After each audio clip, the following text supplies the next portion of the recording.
हमारी कहानियाँ देखने वाले 80% लोग ऐसे हैं जो हमारी वीडियोस एंजॉय तो करते हैं, लेकिन उन्होंने हमारा चैनल अभी तक सब्सक्राइब नहीं किया है।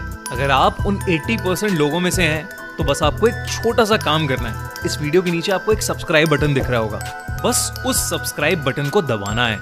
बस इतना सा काम करना है आपको, और लगे हाथों बेल आइकन भी प्रेस कर देना, ताकि हमारी लेटेस्ट वीडियो आते ही आपको सबसे पहले पता चले।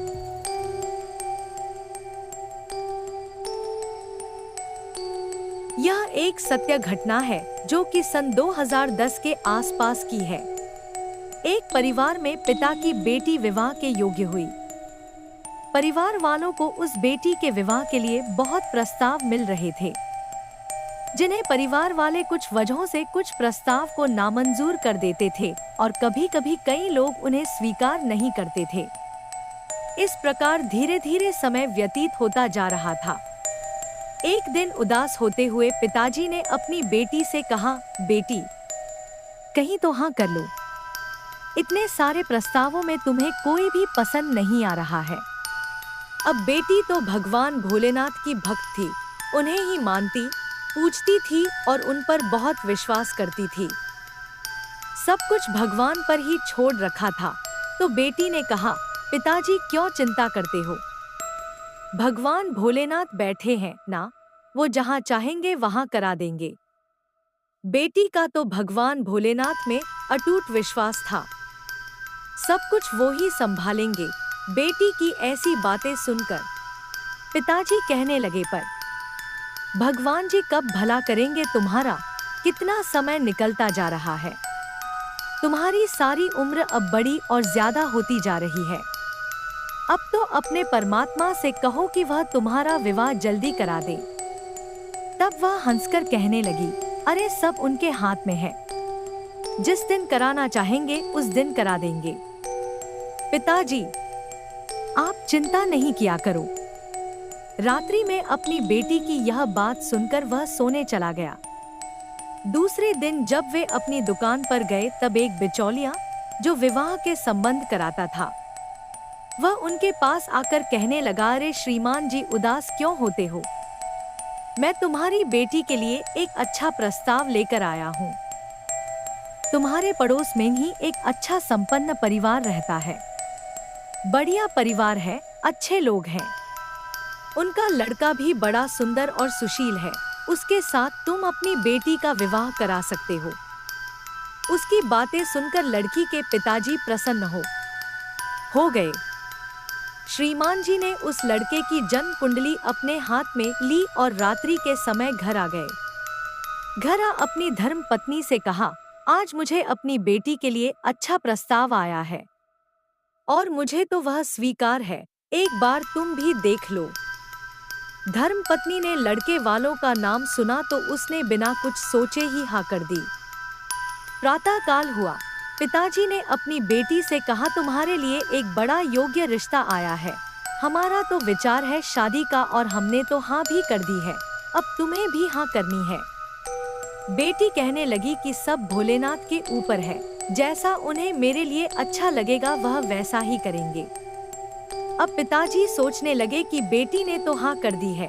बेटी ने पुनः कहा, सब भोलेनाथ जी के हाथ में है, जैसा उन्हें मेरे लिए अच्छा लगेगा वैसा ही करेंगे। अपनी बेटी की यह बात सुनकर श्रीमान जी दुकान आ गए। दुकान पर आकर उन्होंने उस व्यक्ति को फोन किया जिन्होंने कल उन्हें यह प्रस्ताव दिया था और उनसे कहने लगे, हमारे घर वाले सभी सहमत हैं, आप तो इस रिश्ते के लिए हाँ कह दीजिए, हम कल जाकर उनसे मिलकर आएंगे। अब जो मध्य का व्यक्ति था वह भी प्रसन्न होकर कहने लगा, सामने वालों ने भी प्रस्ताव स्वीकार कर लिया है, आप कल शाम के समय अपनी बेटी को मिलाकर आइएगा। इस प्रकार एक दूसरे से मिलने के लिए कल का समय निश्चित हो गया। अब श्रीमान जी रात्रि को अपने घर आए। घर आकर अपनी बेटी से कहा, कल शाम के समय हमें लड़के को देखने चलना है। अब बेटी का मन थोड़ा उदास था। पिताजी ने पूछा, बेटी क्या हुआ? बेटी कहने लगी, पता नहीं पिताजी, आप बहुत जल्दी कर रहे हैं। मुझे लगता है भोलेनाथ ऐसा कह रहे हैं कि किसी भी कार्य को करने से पहले जानकारी अवश्य लेनी चाहिए। तब पिताजी कहने लगे, बेटी चिंता की बात नहीं है, परिवार अच्छा है, कुछ भी जांच करने की आवश्यकता नहीं है। बेटी ने पुनः कहा, 2-3 दिन रुक जाते हैं, एक बार उनके बारे में, उनके व्यवहार बर्ताव के बारे में पता कर लेते हैं, फिर आगे बढ़ेंगे। बेटी की बात सुन पिताजी को थोड़ा गुस्सा आ गया। गुस्से में झुंझलाते हुए कहने लगे, हर काम में तुमको यही बातें होती हैं। कभी तो तुम खुद मना कर देती हो और कभी कुछ ऐसा नाटक कर देती हो जो रिश्ते की बात ही खत्म हो जाती है। बेटी उदास होकर अपने कमरे में चली गई। प्रातः काल हुआ। श्रीमान जी रोज की तरह अपनी दुकान पहुँचे। दुकान पर शिवजी की पूजा कर रहे थे। तभी एक नौजवान सुंदर सा लड़का उनकी दुकान पर आया और कहने लगा, श्रीमान जी ठीक हो? इन्होंने कहा, हाँ ठीक हूँ। नौजवान बोलने लगा, श्रीमान जी आपकी बेटी के विवाह की तैयारियां चल रही हैं। मैंने सुना है आज आप पड़ोस के लड़के को देखने जा रहे हो। ऐसा सुनकर वह मन में विचार करने लगा, यह बात तो मैंने किसी से कही नहीं है, इसे कैसे पता चल गया? तब श्रीमान जी ने उससे पूछा, तुम कौन हो और तुम्हें यह बात किसने बताई? तब वह नौजवान हंसते हुए कहने लगा, मेरा नाम महेश है, मैं आपके पुत्र का दोस्त हूँ। कल उसने ही मुझे सारी बात फोन पर बताई थी। तब उसकी ये बात सुनकर उन्हें कुछ थोड़ी राहत मिली। पुनः उससे पूछा कि तुम जानते हो जिनसे हम मिलने जा रहे हैं? तब महेश कहने लगा, श्रीमान जी सच्ची बात तो यह है कि वह परिवार बताई थी।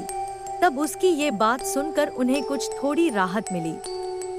पुनः उससे पूछा कि तुम जानते हो जिनसे हम मिलने जा रहे हैं? तब महेश कहने लगा, श्रीमान जी सच्ची बात तो यह है कि वह परिवार दिखने में तो थोड़ा अच्छा है, पर उनके ऊपर कुछ आपराधिक केस भी चल रहे हैं। देखने की तो बातें अलग हैं, पर जो सच्चाई है वह बिल्कुल अलग है। उनके परिवार के ऊपर थोड़ा कर्जा भी चढ़ा हुआ है और लड़का जितना सुशील दिखता है उतना है नहीं। अब महेश की ऐसी बातें सुनकर उनका मन भयभीत होने लगा। तब उन्होंने बोला, तुम क्या कहना चाहते हो? तब महेश कहने लगा, मेरा तो यही विचार है कि आप इस रिश्ते को समाप्त कर दो। तब फिर उन्होंने कहा, फिर दूसरा रिश्ता कहाँ से आएगा? तब वह हंसते हुए कहने लगा, आपकी बेटी तो भगवान शंकर को मानती है ना, वही उसका रिश्ता करा देंगे, आप क्यों चिंता करते हो? इस प्रकार वह हंसते हुए बातें कर उनकी दुकान से बाहर चला गया।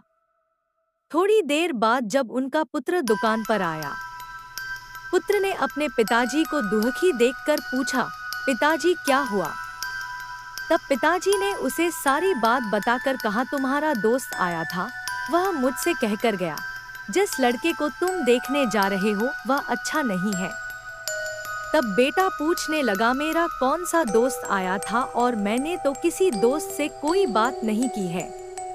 तब पिताजी हैरान होकर कहने लगे, वह अपना नाम महेश बता रहा था और उसने मुझसे इतने अच्छे ढंग से बात की कि मैंने सामने वाले परिवार वालों को फोन करके कह दिया कि अभी हम रिश्ते के लिए तैयार नहीं हैं। थोड़े दिनों बाद जब हमें बात अच्छी लगेगी तब हम तुम्हें बता देंगे। बेटा पुनः पूछने लगा, पिताजी कौन आया था? तब उसकी बातें सुनकर पिताजी को थोड़ा संकोच हो गया। वह रात्रि के समय अपने घर आए और अपनी बेटी से कहा, बेटी आज कोई लड़का मेरे पास आया था। उसने मुझे कहा कि जिन परिवार वालों से तुम बेटी का रिश्ता जोड़ना चाह रहे हो उनके विषय में जानकारी अवश्य निकला दो। उनके ऊपर थोड़े आपराधिक केस भी हैं। आज महेश की बात मानकर मैं जिन परिवार वालों से तुम्हारा रिश्ता जोड़ना चाहता था उनकी जानकारी निकलाई। जब मैंने आसपास के पड़ोस वालों से जानकारी प्राप्त की तो सुनकर हैरान हो गया। हकीकत में उनके ऊपर तो कई आपराधिक केस थे, पैसों का कर्जा भी उनके ऊपर चढ़ा हुआ था। अब महेश की बात सुनकर उन्हें बड़ी हैरानी हो गई। वह बताना चाहते थे, पता नहीं वह कौन नौजवान था जो उन्हें तुम्हारे विषय में सचेत करके चला गया। तब बेटी हंसते हुए कहने लगी, पिताजी आप उसे पहचान ही नहीं पाए? वह और कोई नहीं महेश का अर्थ होता है जो भगवान सर्वोच्च है। जिनका सभी में सबसे ऊंचा स्थान है।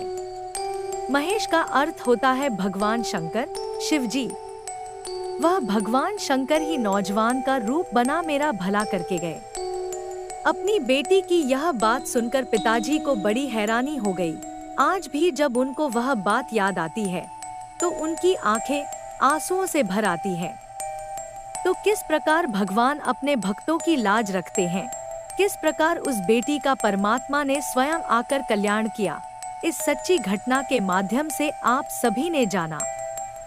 दोस्तों, यदि कहानी अच्छी लगे तो वीडियो को एक लाइक जरूर कर दीजिएगा और ऐसे ही मजेदार कहानियों के लिए आज ही हमारे चैनल को सब्सक्राइब कर लें और बेल आइकॉन प्रेस करना बिल्कुल न भूलें।